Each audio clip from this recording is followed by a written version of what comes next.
আসসালামু আলাইকুম রহমতুল্লাহি ওয়া বারাকাতুহু। আমার ভিডিওগুলো দেখতে থাকুন, দেখতে দেখতে ভালো লাগে, ভালোবাসা হয়ে যাবে ইনশাআল্লাহ। দর্শক বিন্দু, জমে থাকা গ্যাস থেকে অগ্নিকাণ্ড, দম্পতি সহ ৩ সন্তানের মৃত্যু।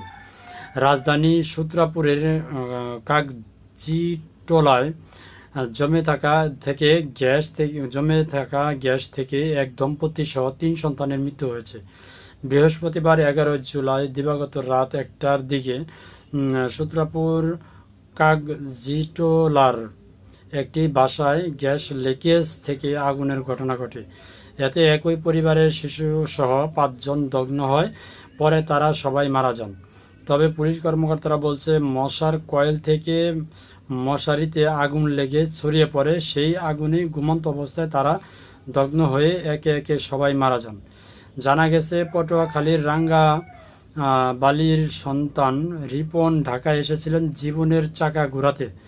স্ত্রী চাঁদনী আর ৩ সন্তান তামিম, রুকন ও ছোট আয়েশাকে নিয়ে গড়ে তুলেছিলেন ভালোবাসার একটি ঘর। ভাড়া বাসা হলেও সংসারে কোনো অভাব ছিল না, কিন্তু মাত্র কয়েক সেকেন্ডের একটি বিস্ফোরণ সবকিছু নিঃস্ব করে দিল।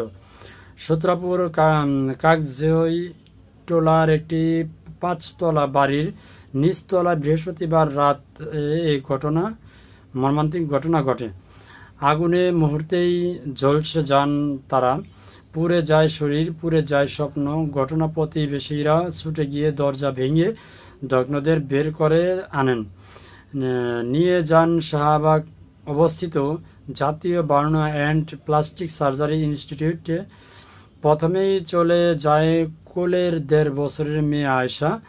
এরপর একে একে চোখের সামনে মৃত্যু হয় ২ ছেলে তামিম ও রোকনের।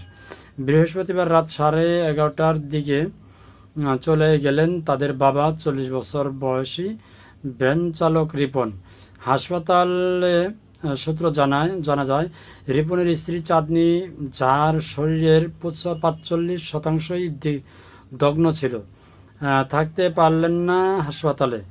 ৩ সন্তানকে হারিয়ে তিনি দিশেহারা হয়ে পড়েন। জানিয়ে দেন, আর না, মরলে বাড়িতেই মরব, সেই সিদ্ধান্তে নিজে থেকে ফিরে যান গ্রামের বাড়ি। সঙ্গে ছিলেন আত্মীয় স্বজনরা। গ্রামে পৌঁছানোর ২-১ মিনিট আগেই রাস্তায় মারা যান চাঁদনী। চাঁদনী ছাড়া বাকি ৩ শিশু সহ তাদের বাবার মৃত্যু বিষয়টা নিশ্চিত করেন হাসপাতালের চিকিৎসকরা। কাগজিটোলার সেই বাড়ির নিচতলায় এখন শূন্যতা, পুরা দগ্ন। দেয়ালে ঝলসে যাওয়া দাগগুলো বলছে, এখানে এক সময় একটি পরিবার বাস করত, যারা হাসতেন, খেলতেন, ভালোবাসতেন। রিপনের মামা জাকির হোসেন বলেন, এই পরিবারের কোনো শত্রু ছিল না। তার দাবি, গ্যাস লিকেজেই হয়েছে বিস্ফোরণটি। মামা বাবার পাশাপাশি যে ৩টা জীবন চলে গেল, তাদের তো জীবনই শুরু হয়নি। গত বৃহস্পতিবার ১৭ জুলাই রাত 11:30টার দিকে জাতীয় বার্ন ইনস্টিটিউটে মারা যান রিপন। গত মঙ্গলবার ১৫ জুলাই রাত ২:৩০টার দিকে মারা যান রোকন। সোমবার ১৪ জুলাই রাতে মারা যান আয়েশা। বুধবার ১৬ জুলাই সকালে মারা যান তামিম। সন্তানদের মা চাঁদনী মারা যান দেশের বাড়ি নেওয়ার পথে। গত শুক্রবার জাতীয় বার্ন অ্যান্ড প্লাস্টিক সার্জারি ইনস্টিটিউটের আবাসিক সার্জন ডাক্তার শাওন বিন রহমান জানান, রিপন ৬০% দগ্ন নিয়ে মারা যান।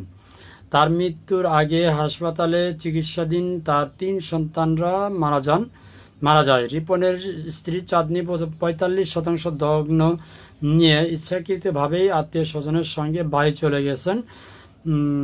এদিকে সূত্রাপুর থানায় ওসি সাইফুল ইসলাম বলেন, ঘটনার পর শোনা গিয়েছে জমে থাকা গ্যাসের কারণে বিস্ফোরণ ঘটনা ঘটে, কিন্তু ঘটনাস্থলে গিয়ে গ্যাসের কোনো অস্তিত্ব পায়নি পুলিশ। হতদরিদ্র তারা ছোট একটি রুমে একসঙ্গে থাকত, স্টোভের চুলায় রান্না বান্না করত।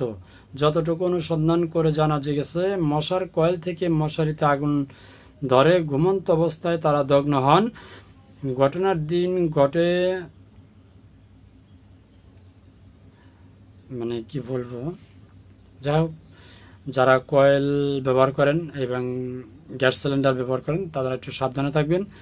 এ ধরনের ঘটনা অহরহ হচ্ছে। ছোট্ট একটা ভুলের কারণে আজকে পুরো ফ্যামিলিটাই নিঃস্ব হয়ে গেছে, মানে শেষ হয়ে গেছে। আল্লাহ তাআলা সবাইকে জান্নাতবাসী করুক, আমিন। ধন্যবাদ সবাইকে। আসসালামু আলাইকুম ওয়া রাহমাতুল্লাহি ওয়া বারাকাতুহু।